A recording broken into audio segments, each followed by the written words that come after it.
Na terceira infância, as influências da família.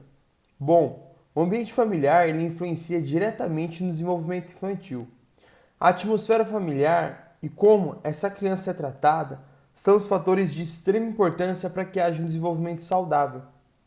E conflitos no ambiente familiar, eles podem desencadear comportamentos internalizantes e comportamentos externalizantes, que é aqueles que levam as crianças a terem um desempenho ruim na escola ou nas suas relações sociais. E é também na terceira infância quando ocorre a corregulação, que é o estágio de transição no controle do comportamento dessa criança, que é quando os pais eles exercem uma supervisão geral e os filhos exercem uma autorregulação a cada momento. Nesse estágio, os pais eles passam a conversar com seus filhos ao invés de puni-los, pois as crianças elas já começam a entender o que devem ou não fazer e seguir as orientações dos pais. A conversa, ela é o método mais eficaz de educar uma criança. O método mais eficaz que nós temos de educar uma criança é a conversa, através do meio da comunicação. Uma criança que recebe esse tipo de comunicação, esse tipo de educação através da conversa, ela pode ter um desenvolvimento melhor até escolar, pois os pais, ao recorrerem à punição física, eles podem criar uma barreira de comunicação, e essa barreira é uma barreira que pode refletir lá na adolescência, causando então uma relação ruim entre pai e filho. E a resolução desse problema através da conversa, ela pode trazer consequências benéficas. Quais são as consequências benéficas que pode se trazer? Bom, a criança ela pode adquirir um maior senso de responsabilidade, senso de regras e padrões. Por isso nós enfatizamos muito, por isso que é bastante enfatizado o fato de comunicação, né, com os filhos, ao invés da punição física. Bom, vamos falar outro detalhe, que é importantíssimo nessa fase, né, nesse ambiente familiar. O emprego dos pais. O emprego dos pais ele é um fator importante no desenvolvimento, principalmente na terceira infância. Sabe por quê? Pais que estão satisfeitos com seus empregos, eles tendem a ser mais eficazes na criação de seus filhos. Entretanto, o impacto do trabalho dos pais na vida da criança, ele pode variar de acordo com o tempo, pois varia de acordo com o tempo e a energia que esses pais dedicam à mesma. Bom, outro fator é a pobreza. A pobreza é um fator que influencia diretamente no desenvolvimento e traz consequências a longo prazo, como sofrimento psicológico, problemas comportamentais e que podem persistir até a vida adulta. Então, crianças que passam por situações difíceis, situações sociais, situações econômicas difíceis, podem ter consequências a longo prazo. Outra situação importantíssima, crianças que são criadas em ambientes onde os pais eles vivenciam um casamento de forma saudável. Essas crianças elas tendem a ter um relacionamento mais íntimo com os pais, o que acarreta o bom desenvolvimento dessa criança. E famílias coabitantes muitas vezes não são estáveis e elas podem gerar um baixo desempenho escolar. Então, crianças que se desenvolvem, crianças que crescem em famílias coabitantes, muitas vezes não são estáveis essas famílias. E isso pode agravar em um baixo desempenho escolar. Então, o ideal é que as famílias sejam o mais estável possível. O mais estável possível é o ideal que as famílias sejam para que venha a ter bom rendimento, não só escolar, mas em várias situações. Para que assim também, como por exemplo, o processamento cognitivo, o desenvolvimento físico, o desenvolvimento social dessa criança, para que ele possa ser mantido. Esses são fatores importantes que devem ser vivenciados pela criança, Então, ela estar em um lar de uma maneira que seja saudável pode ser muito bom para a criança no desenvolvimento físico, cognitivo e social. Na relação entre irmãos, as mudanças elas tendem a acontecer entre 7 e 9 anos. Os conflitos que antes eram mais frequentes, eles passam a ser resolvidos de forma mais tranquila. Porém, passa a ser resolvido de forma mais tranquila, pois eles passam a entender que tem que manter uma boa relação. E as discussões entre irmãos, elas são mais frequentes entre irmãos do mesmo sexo. Normalmente, meninos, eles brigam mais do que qualquer outra combinação. À medida em que as crianças crescem, conforme elas vão crescendo, elas vão se autodesenvolvendo, elas vão amadurecendo. E com isso as brigas elas vão se tornando menos frequentes. E o bom relacionamento passa a ser preservado. Vamos falar também sobre relacionamento com os colegas na terceira infância. Mudanças, popularidade e escolha de amigo.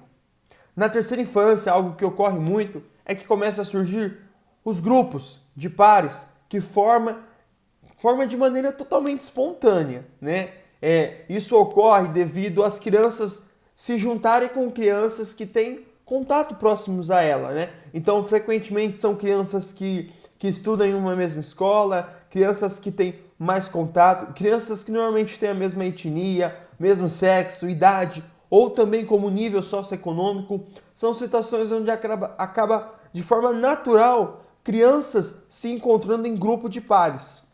E a relação entre esses pares ela pode ser muito benéfica para as crianças, pois ela proporciona o desenvolvimento de habilidades sociais. Pois ela proporciona senso de identidade, liderança, cooperação e regras. E com isso, oferece também uma segurança emocional, pois as crianças elas passam a perceber que elas não estão sozinhas. E, entretanto, essa relação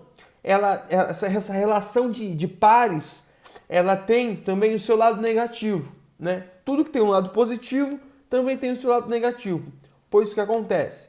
Dependendo dos grupos onde essa criança estiver inserida, ele pode reforçar o preconceito com outras crianças consideradas diferentes, o incentivo a bullying, e esses preconceitos, geralmente, eles desaparecem conforme as crianças vão se desenvolvendo cognitivamente. Mas conforme o grupo na qual a criança estiver inserida, o grupo na qual os pares naturalmente se tornar grupo, pode acontecer nesse interino desse grupo, tanto para o lado positivo quanto para o lado negativo. Por isso que deve-se ter a supervisão dos pais em todo momento, em todos os grupos. Bom, na terceira infância, a popularidade ela se torna muito importante. As crianças elas querem que seus colegas gostem delas e as aceitem. Crianças que são rejeitadas na terceira infância, geralmente não são bem ajustadas na adolescência, tornando assim popularidade um fator importante nesse desenvolvimento comportamental. As crianças que não são populares ou bem aceitas, elas tendem a serem agressivas e também elas podem tender a desenvolver problemas psicológicos a longo prazo. Essa falta de popularidade se dá devido à relação em que a criança tem com a sua família. Bom, pais autoritários tendem a ter filhos menos populares do que filhos de pais democráticos, que são aqueles que exercem a democracia, pois essas crianças, através disso, elas produzem esses comportamentos na escola. Então, tudo que é visto no lar, o modo como vive no lar, isso também é produzido na escola. E grande parte do tempo da criança, ela passa na escola.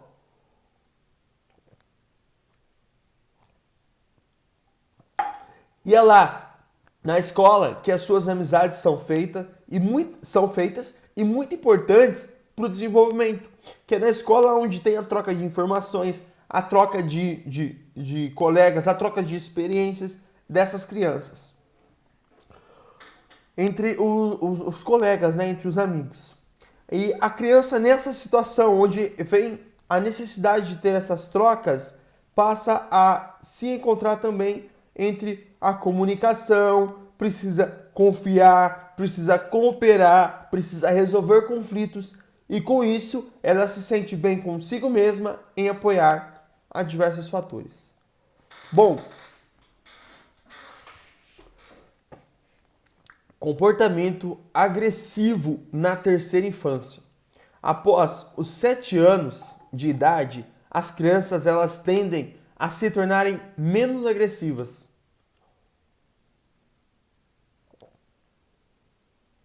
E elas não passam mais a se agredir fisicamente, pois elas aprendem a ter empatia.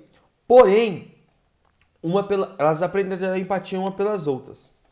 Por outro lado, uma situação que começa a acontecer nessa parte é a fase de agressão hostil, que é aquela agressão que passa a se tornar mais frequente, porém não de maneira física, mas de maneira verbal. Os meninos eles tendem a praticar agressão mais direta. Já as meninas, elas praticam aquela agressão social, uma agressão indireta. E com isso as crianças tornam-se agressivas devido ao modo como elas processam as informações sociais. E com isso, a partir desse momento, o seu processamento, ele decide se elas vão praticar a tal agressão ou não. Outro estimulante para a agressão são as mídias eletrônicas, que cada vez mais retratam a violência glamourizada e banalizada, estimulando as crianças a reproduzirem esse comportamento com outras crianças na qual elas convivem. Bom, personagens agressivos e violentos, eles aparecem cada vez mais e geralmente usam de força para se beneficiar. E uma criança que vê isso, uma criança que assiste esse tipo de informação, faz com que ela entenda que a força é a melhor maneira, é o melhor jeito de resolver os conflitos. E esse é o tipo de agressão que torna-se menos frequente quando o conteúdo que as crianças estão expostas são controlados pelos pais. Por isso que é de extrema importância, por isso que é indicado que os pais devem sim supervisionar, que os pais devem interferir no conteúdo eletrônico que a criança está assistindo, no conteúdo eletrônico que a criança está produzindo cognitivamente. Bom, um fato importante, vamos falar, saúde mental na terceira infância, transtorno e os seus tratamentos. A saúde mental da criança ela é extremamente importante, principalmente na terceira infância, quando os primeiros transtornos emocionais eles podem surgir. A maioria das crianças é bem ajustadas, mas cerca de 1 a cada 10 crianças apresentam algum tipo de transtorno ou problema emocional grave, e isso é o suficiente para atrapalhar o seu bem-estar. Diagnóstico desses distúrbios mentais, ele deve ser feito precocemente. Então, precocemente deve ser avaliado e feito testes. Para quê? Para que possa evitar possíveis problemas lá no futuro. As crianças com problemas emocionais, geralmente, são um grupo mal entendido. Quando comparadas com outras crianças, elas necessitam de atendimento especializado para que possa atender a sua demanda. E por conta disso, seus distúrbios são propensas. E por conta disso, dos seus distúrbios, essas crianças elas se tornam propensas a terem uma vida conturbada, uma vida de desafios, uma vida de problemas, uma vida de dificuldades. Bom, vamos falar um pouco sobre transtornos emocionais mais comuns. Quais são os transtornos emocionais mais comuns? O primeiro dele, que é bastante conhecido, é o TDO, transtorno desafiador de oposição, que é o padrão de comportamento que persiste até a terceira infância, marcado por negatividade, hostilidade e desafio. Outro transtorno, o transtorno da conduta, o TC, que é o padrão repetitivo e persistente de comportamento agressivo e antissocial, violando as normas sociais e o direito dos outros. Fobia escolar. Fobia escolar é o medo irreal de ir para a escola. E isso pode se tornar de uma forma um transtorno de ansiedade de separação ou uma fobia social. O transtorno de ansiedade de separação é a condição do envolvimento que tem a ansiedade excessiva e prolongada por estar longe de casa ou de pessoas com quem essa criança é ligada. E a fobia social, ela é um medo extremo, um medo muito extremo, ou a esquiva de situações sociais. E também nós temos o transtorno de ansiedade generalizada, que é aquela ansiedade que não se concentra em nenhum alvo específico, ela é generalizada. Tem ansiedade todo momento, em todas as situações.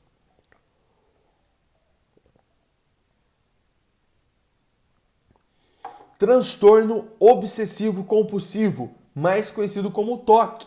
Bom, o que é? É a ansiedade despertada por pensamentos repetitivos e intrusivos, imagens ou impulsos que geralmente levam comportamentos ritualísticos compulsivamente. E todos esses transtornos, eles necessitam de tratamento, pois quando nós negligenciamos, quando isso é negligenciado, isso pode se agravar e pode persistir pela vida toda. E com isso pode trazer traumas a longo prazo, isso pode não dar uma vida saudável, isso pode persistir pela vida toda, trazendo diversas complicações. Vamos falar também sobre as técnicas de tratamento, possíveis técnicas para tratamento. Bom, uma delas é a psicoterapia individual, que é a psicoterapia que o terapeuta ele atende a criança individualmente, para que ele possa ajudá-la e para que ele possa ajudar essa criança a se entender a sua personalidade, entender os seus relacionamentos, os seus sentimentos, os seus comportamentos. Uma outra que é a terapia familiar. Nesta terapia, o terapeuta ele trata com toda a família, pois assim ele pode analisar a atividade familiar e como essa atividade familiar pode afetar essa criança. Temos também a terapia comportamental, que é a terapia que vai estimular comportamentos desejáveis e eliminar comportamentos indesejáveis. A arte-terapia é algo muito importante, muito legal, muito feito em bastante áreas sociais de prefeituras que é desenvolvido. Que é a arte que permite, o tipo de terapia que permite que a criança ela possa expressar todos os seus sentimentos através dos materiais artísticos, através da matéria artística, através da arte. É desenvolvida uma terapia para que ela expresse todos os seus sentimentos. E nesse caso, não venha a ter a necessidade de falar.